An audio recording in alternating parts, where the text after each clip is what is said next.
सभी बहनों को नमस्कार। स्वागत है आपका गवर्नमेंट एग्जाम प्रिपरेशन चैनल में। जो जो हम लोग पढ़ रहे हैं टीका के बारे में पढ़ रहे हैं, उसमें 7 टीका के बारे में पढ़ चुके हैं और आज पढ़ेंगे मीजल्स के बारे में पढ़ेंगे, ठीक है। और जेई टीका के बारे में पढ़ेंगे, डीपीटी टीका के बारे में पढ़ेंगे और टीडी टीका के बारे में पढ़ेंगे, यानी कि टिटनेस एंड डिप्थीरिया टीका के बारे में पढ़ेंगे।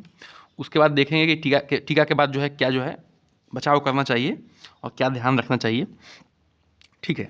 चलिए शुरू करते हैं। आज का पहला टीका मीजल्स खसरा, यानी कि MR वैक्सीन, MR वैक्सीन, ठीक है।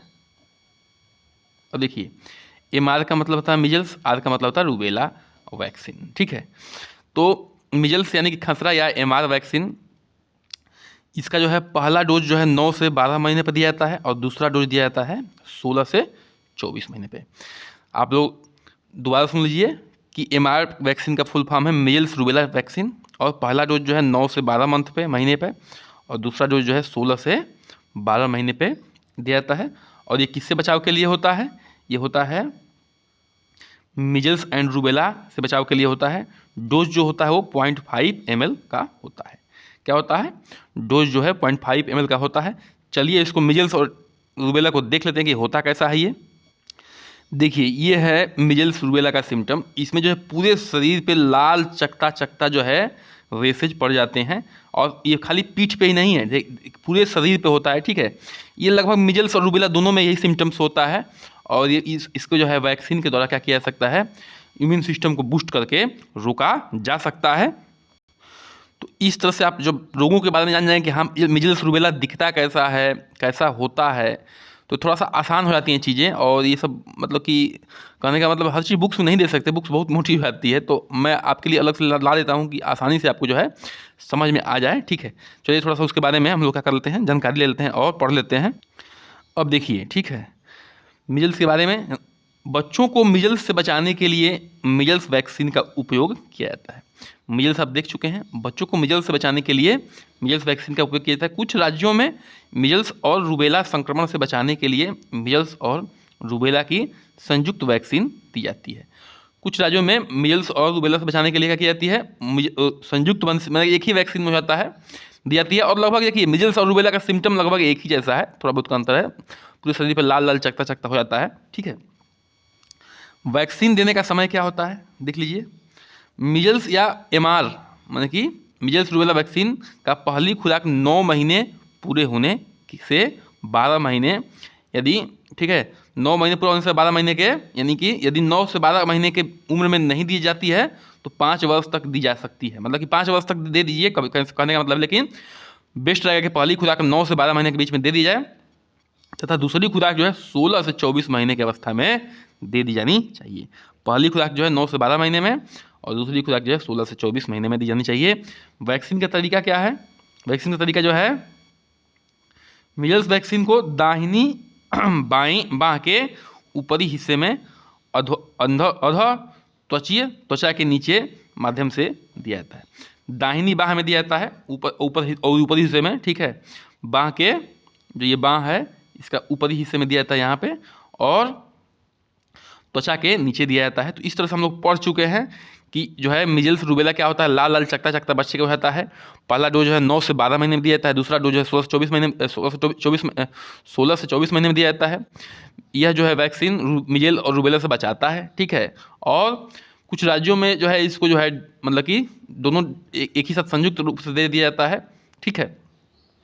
पहला खुराक 9 से 12 महीने के बीच में दिया जाता है, ठीक है, और दूसरा खुराक 16 से 24 महीने के बीच में दिया जाता है। और वैक्सीन देने का जो तरीका है वो क्या है, दाहिनी बाह के ऊपर वाले हिस्से में त्वचा के नीचे दिया जाता है। तो ये हम मीजल्स रूबेला के बारे में पूरी जानकारी ले चुके हैं। अब आगे चलते हैं जेई टीका पे, ठीक है, जेई वैक्सीन पे आते हैं, ठीक है। अब देखिए, जेई से क्या मतलब है, ठीक है। जेई से मतलब है यहाँ पे जापानी, ठीक है, इंसेफेलाइटिस, जापानी इंसेफेलाइटिस, ये भी एक तरह का क्या है, रोग है, ठीक है। इससे बच्चों को बचाने के लिए ये टीका लगता है। पहला टीका कब लगता है, 9 से 12 महीने के बीच, और दूसरा टीका जो है लगता है 16 से 24 महीने के बीच जापानी इन्फ्लुएंजा यानी कि जेई वैक्सीन का टीका लगता है। ये ध्यान रखिएगा, ठीक है। चलिए आगे बढ़ते हैं। अब पहले जान लेते हैं कि जापानी इन्फ्लुएंजा होता क्या है, ठीक है। देखिए, आपको एकदम ये नहीं समझना है कि हमको बहुत ज़्यादा पढ़ाया जा रहा है, ऐसा कुछ नहीं है। बस मैं आपके दिमाग में एक आइडिया क्रिएट कर रहा हूँ, ठीक है, कि ये होता क्या। अगर आप जानेंगे नहीं कि ये होता क्या है तो वैक्सीन लेने का क्या फ़ायदा है, बताइए, कोई फ़ायदा है? थोड़ा सा रोग के बारे में जान लीजिए कि हाँ, रोग होता क्या है। हाँ, भले बुक में नहीं दिया हुआ है, लेकिन एक बार जान लीजिए, ठीक है। तो बस मैं थोड़ा सा रिवीजन भी करा दे रहा हूँ और उस तरह से आइडिया भी लग जाता है आपको। देखिए, तो ये इसका जो वाहक होता है, ये क्या होता है? मच्छर होता है, मॉस्किटो से आता है, ठीक है, मॉस्किटो से आता है। तो ये ध्यान रखिएगा, मॉस्किटो से आता है और इसका वाहक होता है। इसमें क्या होता है कि पेनफुल नेक स्टिफनेस, मतलब कि गले में जो है खरांश और दर्द हो जाएगा, ठीक है, उल्टी उल्टी जैसा मन बनेगा, सिर दर्द रहेगा, ठीक है, फीवर भी रहेगा, बुखार भी रहेगा, माइग्रेनिया और नाजिया एंड एब्डोमेन पे, मतलब कि पेट में जो है दर्द भी रहेगा। तो ये जापानी इन्फ्लुएंजा का क्या है? सिम्टम है गर्दन में, मतलब गले में दर्द, सिर में दर्द, वोमिटिंग, मतलब कि उल्टी जैसा मन होना, बुखार टाइप का मन होना, ठीक है, बाह में इस तरह का सिम्टम्स आना और पेट में दर्द, ठीक है। तो ये चीज़ें हैं जापानी इन्फ्लुएंजा के बारे में। चलिए आगे पढ़ लेते हैं, टीका से कैसे बचाव किया जा सकता है, कब कब डोज लगता है। चलिए, जो ये टीका है, ठीक है, जापानी इन्फ्लुएंजा यानी कि ब्रेन फीवर से बचाता है। 0.5 ml का डोज होता है, ठीक है। अब इसके बारे में थोड़ा सा जानकारी और ले लेते हैं कि जेई टीकाकरण के बारे में। जेई टीकाकरण से तात्पर्य है जापानी इंसेफेलाइटिस टीकाकरण से है। यह जापानी इन्फ्लुएंजा रोग के खिलाफ खुराक सुरक्षा प्रदान करता है। जेई वैक्सीन अभियान के बाद जेई के लिए चुनिंदा जिलों में दिया जाता है। यह कुछ ही जिलों में जो है, जो चुनिंदा जिले हैं जहां होने के चांसेस बहुत बनते हैं, संक्रमण होने के चांसेस बनते हैं, वहीं जिलों, उसी जिलों में दिया जाता है ये। आगे बढ़ते हैं, ठीक है। वैक्सीन देने का समय क्या होता है कि वैक्सीन देने के वैक्सीन की 2 खुराक दी जाती है। पहली खुराक जो है 9 महीने से पूरे होने के पर दी जाती है, जो 9 महीने खुराक देख चुके हैं कि कब कब डोज दिया जाता है। और दूसरी खुराक जो है 16 से 24 महीने की उम्र में दी जाती है। वैक्सीन देने का सही तरीका क्या है?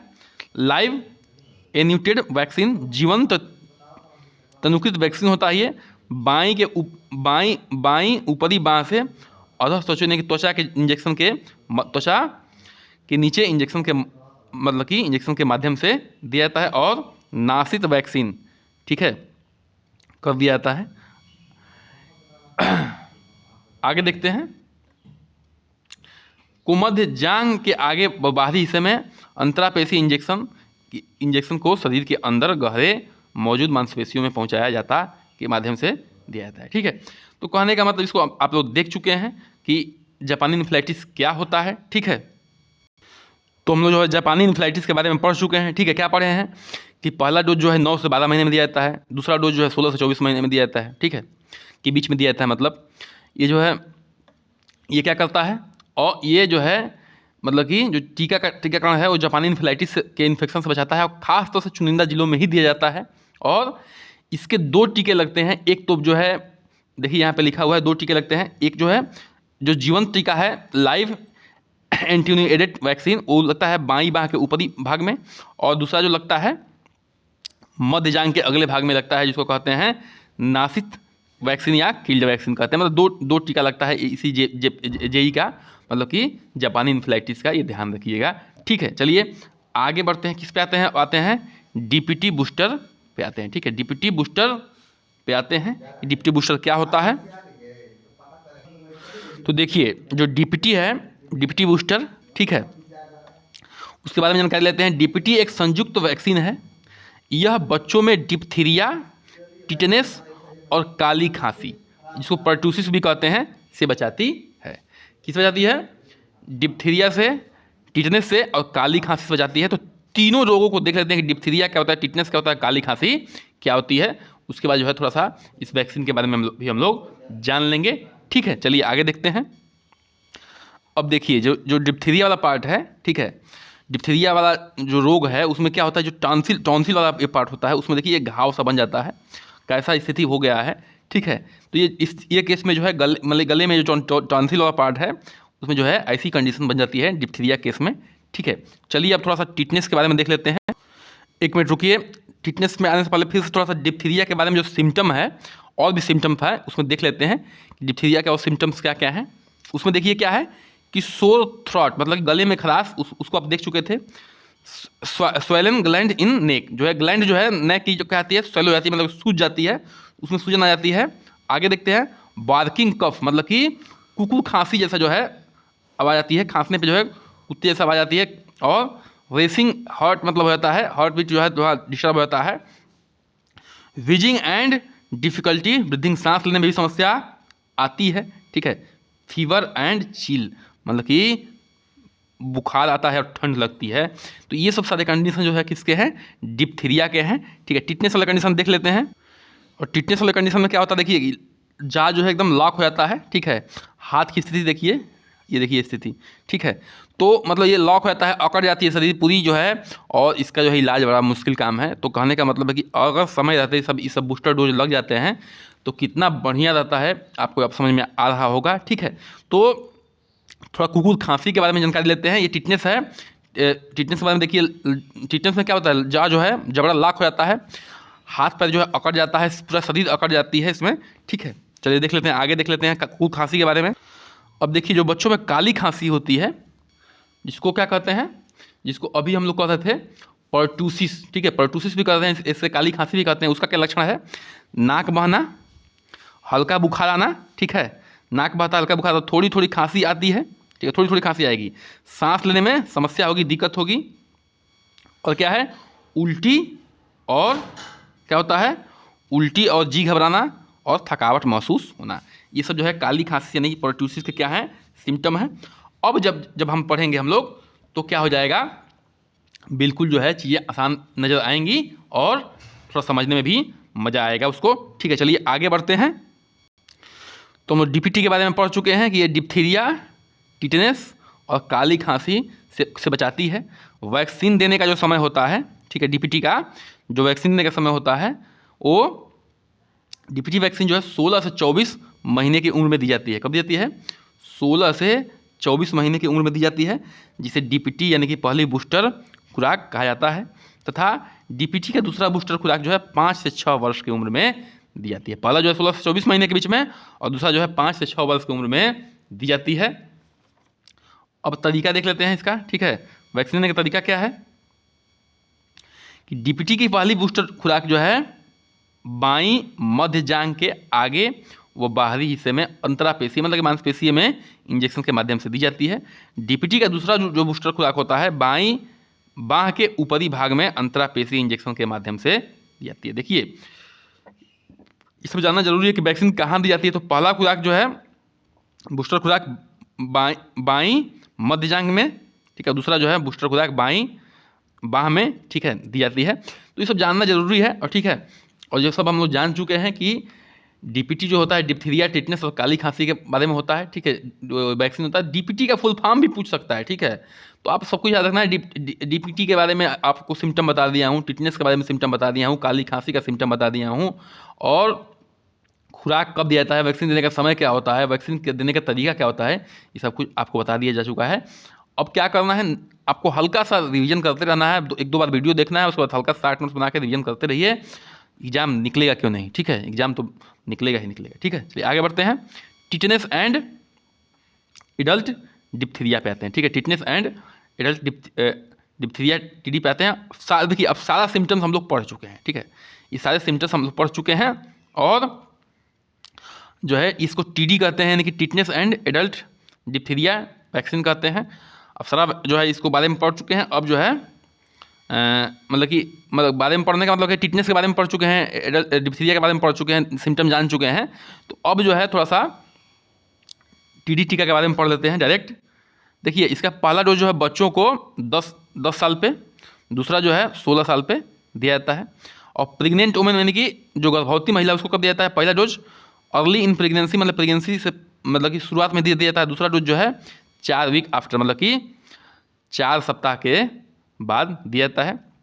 TD booster for pregnant women 1 dose it previously variety with in last 3 years, ठीक है। तो कहने का मतलब है कि जान लीजिए कि बच्चों में जो है पहला डोज 10 साल पे, दूसरा जो है 16 साल पे, और महिलाओं में जो है पहला डोज जो है प्रेगनेंसी के समय ही, और दूसरा डोज जो है 4 वीक के बाद दे दिया जाता है। आगे बढ़ते हैं। ये जो है टिटनेस और डिप्थीरिया से बचाता है। डोज जो है 0.5 ml का होता है। टीटी के बारे में जान लेते हैं। टीटी के बारे में, टीटी वैक्सीन को किशोरों और प्रौढ़ों, टीडी है, टीडी ध्यान रखिएगा, टीटी लिखा गया है यहाँ पे, ठीक है। टीडी वैक्सीन को किशोरों और प्रौढ़ों को सभी वायु वर्गों के समूह के लिए इनमें डिप्थीरिया और के खिलाफ प्रतिरोधक क्षमता बढ़ाने के लिए यूआईपी के तहत टीडी वैक्सीन को बदल दिया गया है। अब टिटनेस एंड एडल्ट डिप्थीरिया का टीका लगाया जाता है, ठीक है। टीडी टीका जो होता है टिटनेस एंड एडल्ट डिप्थीरिया के लिए होता है। आगे बढ़ते हैं। जो वैक्सीन का समय होता है, ठीक है, वैक्सीन का जो समय होता है वो क्या होता है। टीडी वैक्सीन 10 से 16 साल की उम्र में तक के किशोरों और गर्भवती महिलाओं को लगाई जाती है, ठीक है। 10 से 16 साल बता चुका हूँ उसमें कब कब लगता है, इसमें वो जानने की जरूरत नहीं है। गर्भवती महिला में जो है गर्भावस्था को के दौरान गर्भवती महिला को TT1 दिया जाता है। TT1 के बाद चौथे सप्ताह के में TD2 दे दिया जाता है। यदि गर्भवती महिला ने पिछले 3 वर्षों से TT यानी TD 2 टीके प्राप्त किए हैं तो उसे केवल बूस्टर TT का टीका ही दिया जाता है। मतलब कि पिछले 3 साल में उसको लगा है ये टीका, तो सिर्फ जो है एक बूस्टर टीका लगाया जाता है। और देखिए ये सब लगाया जाता है, ठीक है। ये मत सोचिए कि ये हवाई बातें चल रही, नहीं। जो अगर थोड़ा भी बहुत जो आदमी वो जानकार है उसको जो है ये मतलब वो लगवाएगा ही, और लगवाना चाहिए भी। नहीं तो जो है ये ऐसा कंडीशन बनता है कि इतना आसानी से जान नहीं जाएगी, और जान जाएगी भी और बहुत जो है आपका धन का नुकसान कर देगा और परेशानी अलग से होगी, ठीक है। तो ये सब चीज़ों को ध्यान रखना है। उसे केवल बूस्टर टीडी का टीका ही दिया जाता है। मतलब कि अगर पहले लग चुका है तो 3 साल के अंदर इंट्राम्यूसुलर अपर आर्म यानी कि अंतरापेशी बाह के ऊपर भाग में लगाया जाता है। ये बाह में लगाया जाता है, मांसपेशी में लगाया जाता है। वैक्सीन देने का सही तरीका जो होता है टीडी के बाह के ऊपरी भाग में अंतरापेशीय के माध्यम से दिया जाता है, ठीक है। बाह के ऊपरी भाग में अंतरापेशीय मतलब कि इंट्रामस्कुलर इंजेक्शन के रूप में दिया जाता है, मांसपेशियों में दिया जाता है। कहने का मतलब ये है। तो हम लोग टीडी के बारे में पढ़ चुके हैं। ये जो है किस में दिया जाता है, बच्चों को भी दिया जाता है, महिलाओं को भी दिया जाता है। बच्चों को जो दिया जाता है 10 साल से पहला डोज, और दूसरा 16 साल के जब हो जाएगा तब दिया जाएगा दूसरा डोज। और महिलाओं में जब गर्भवती महिला हो जाएगी तो तुरंत एक डोज लगेगा, और 4 हफ्ता बाद जो है फिर से डोज लगेगा, ठीक है। और अगर फिर से महिला वो प्रेग्नेंट होती है 3 साल के अंदर तो एक ही लगेगा बूस्टर डोज, ठीक है, जो कि टिटनेस और डिप्थीरिया से बचाएगा। 0.5 ml का डोज होता है, ठीक है। ये सब जानना आपको ज़रूरी है, ठीक है। तो अब देख लेते हैं कि टीका लगाने के बाद जो है क्या ध्यान रखना है, ठीक है। टीका लगाने के बाद क्या क्या समस्याएं आती हैं, अब क्या आपको ध्यान रखना है, ये बहुत जानना ज़रूरी है, ठीक है। चलिए, तो कुछ बच्चे परेशान हो जाएंगे, उन्हें जहाँ टीका लगा है वहाँ लाली और सूजन होगी अथवा बुखार आएगा, यह सामान्य है, ठीक है। किसी में देखिए टीका सूट नहीं करता है, वहाँ पे लाल हो जाता है और बुखार आ जाता है, ठीक है, सूजन आ जाती है, तो ये सामान्य सी बात है। लेकिन अगर इसके अलावा अन्य कंडीशन बनता है तो आपको जो है अपने चिकित्सक के यहाँ, डॉक्टर के यहाँ संपर्क करना बेहद ज़रूरी है। देखिए वो कौन कौन से कंडीशन बनते हैं जिसमें जो है समस्याएं आती हैं, तो आपको जो है अपने डॉक्टर से संपर्क करना जरूरी है, ठीक है। तो देख लीजिए, सांस की घबराहट या सांस लेने में समस्या। अगर सांस की घबराहट होती है, सांस लेने में समस्या होती है तो जो है जरूर डॉक्टर से कांटेक्ट करिए। गर्दन या चेहरे में सूजन हो जाती है तो कांटेक्ट करिए। टीका लगाने के बाद की बात हो रही है, ध्यान रखिएगा। टीका लगाने के बाद ऐसी समस्याएं बन रही है तो डॉक्टर से संपर्क पक्का करिए। अपेक्षा दर्द या मांसपेशियों के लिए में ऐठन हो जाए तब करिए। नींद से उठने में परेशानी हो रही है तो भी समस्या हो रही है तो भी जो है अपने डॉक्टर से संपर्क करिए। 4 महीने से कम आयु के बच्चों में 100.4 डिग्री फ़ारेनहाइट से अधिक या 4 महीने से अधिक मलाशयी तापमान हो तो बच्चों में 3 घंटे से अधिक समय लगातार रोता रहे, चाहे वह आप कुछ भी करें। अगर 3 घंटे से अधिक समय से रो रहा है, चाहे आप कुछ भी कर रहे हैं और रो ही रहा है, तो जो है जरूर संपर्क करिए। लाल चकत्ता या पित्त, ठीक है, लाल चकत्ता हो जाए तो भी जो है डॉक्टर से संपर्क करना चाहिए। तो ये सब समस्याएं थी कि सांस में घबराहट हो रही है, गर्दन चेहरे में सूजन हो रही है, मांसपेशियों में ऐठन हो रही है, नींद से उठने में परेशानी हो रही है, ठीक है, बुखार बहुत ज़्यादा हो जा रहा है, 100 डिग्री से ऊपर हो जा रहा है, बच्चा जो है 3 घंटे से लगातार अधिक रो रहा है, या शरीर पर लाल लाल चकत्ता हो जा रहा है, तो आप डॉक्टर से पक्का संपर्क करिए। क्यों? क्योंकि जो है ये नॉर्मल कंडीशन नहीं है, ठीक है। टीका लगाने के बाद की बात हो रही है। अब देखिए जो टीकाकरण का कार्यक्रम है जो 1 वर्ष के बच्चों के लिए होता है, ठीक है ना, तो उसमें आप देख सकते हैं। तो इसमें जो है आप देख लीजिए यहाँ पे, ठीक है, कि जो BCG का टीका होता है, ठीक है, BCG का टीका होता है, एक तरह से रिवीजन भी है और मतलब कि 60 रिवीजन करके चलिए और फटाक से हो जाएगा 2 मिनट में, ठीक है। जन्म के समय लगता है 1 साल की, जन्म के समय लगता है और मतलब 1 साल के अंदर अधिक से अधिक जो है 1 साल के अंदर लग जाना चाहिए, ठीक है। 1 मास तक जो है 0.5 ml और 1 मास मतलब 1 महीने से अधिक है तो 0.05 ml जो है अगर 1 महीने के अंदर है तो, और 1 महीने से ऊपर हो गया तो 0.1 ml लगता है। त्वचा के अंदर लगता है, बाईं ऊपरी बाह में लगता है। ये वाला मामला थोड़ा गड़बड़ दे दिया है बुक में, ठीक है, ध्यान रखिएगा। तो इसको नहीं पढ़ेंगे हम लोग, चलते हैं सीधे OPV पे, ठीक है। OPV में यानी कि ओरल पोलियो वैक्सीन पे आते हैं। ये जन्म के समय दिया जाता है 15 दिन, ठीक है, अधिकतम 15 दिन होना चाहिए, उसके पहले दे दिया जाता है 2 बूंद और मुंह के द्वारा देते हैं, मुंह में दिया जाता है, ठीक है। तो ये सब चीज़ें हैं, मतलब जगह मुंह में होता है, रूट भी मुंह का है। OPV 1, 2, 3 का मतलब है कि 6 सप्ताह बाद, 10 सप्ताह बाद और 14 सप्ताह बाद जो है दिया जाना चाहिए और अधिकतम जो है 5 साल तक इसको दे देना है, ठीक है। डोज जो है कितना होता है, 2 बूंद ही होता है, मुंह के द्वारा देता है और रूट मुंह होता है और मुंह के द्वारा ये दिया जाता है, जगह मुंह होता है।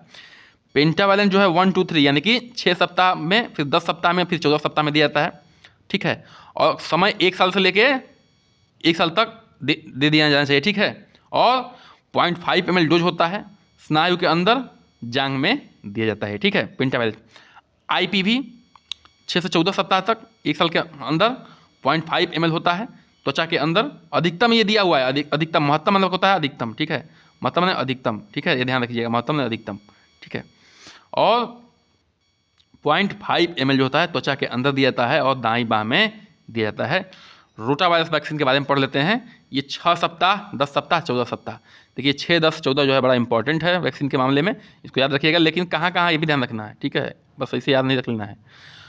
1 साल तक जो दे देना चाहिए इसको, 5 बूंद होता है, मुंह के द्वारा दिया जाता है और मुंह जगह है, रूट भी मुंह है और जगह भी मुंह ही है। न्यूकोमल कंजुकाइटिस, ठीक है, 6-14 सप्ताह में पहला डोज, 9 मास के बाद बूस्टर डोज लगता है। 1 साल के अंदर अधिक से अधिक जो दे दिया जाना चाहिए। 0.5 ml का काम है इसमें, स्नायु में दिया जाता है और जांग में दिया जाता है, ठीक है। मांसपेशीय में कहने का मतलब है स्नायु तंत्र में। MR डोज मतलब कि मिजल्स और रूबेला डोज 9 से 12 महीने में 5 साल के अंदर दे देना चाहिए। और 0.5 ml मतलब अधिक से अधिक ये वाला समय है, ये वाला समय अधिक से अधिक महत्तम है, तो त्वचा के नीचे और दाईं बाह में लगता है। जापानी इन्फेलाइटिस, ठीक है, ये 9 से 12 महीने में पहला डोज और, ठीक है, 15 साल पे और 0.5 ml, ठीक है, त्वचा के बाद नीचे बाईं बाह में। ये एक तरह से 60 नोट्स है, लेकिन जो डिटेल जानकारी दिया गया वहाँ से आप लोग ज़्यादा मतलब रखिएगा, ठीक है, क्योंकि पूर्ण जानकारी यहाँ पे नहीं है, फिर भी आपके रिवीजन के लिए बेस्ट है। विटामिन A 9 मास तक, दूसरा जो है 5 साल तक, मतलब 5 साल के अंदर दे देना चाहिए। 1 ml मुंह के द्वारा दिया जाता है, जगह भी मुंह ही है।